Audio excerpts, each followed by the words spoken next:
Hmm. Tama. Oo, sabi ni no nonsense, tignan niyo si Andrew E. Mahal daw na tunay Diskaya pero wala ngayon sa tabi nila. Tama. Mahal niyang tunay yun, Ang pamilya Diskaya ay mahal kong tunay. Oh, nasaan siya ngayon? Hmm. Unahin na natin ang kalusugan mo dahil sa adiksyon na bigyan mo ng malubhang karamdaman ang buong bansang Pilipino.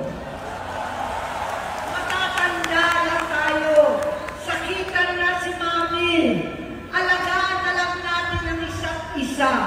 Kaliwat kanan man ang pagbuhos ka sa akin, malinaw sa aking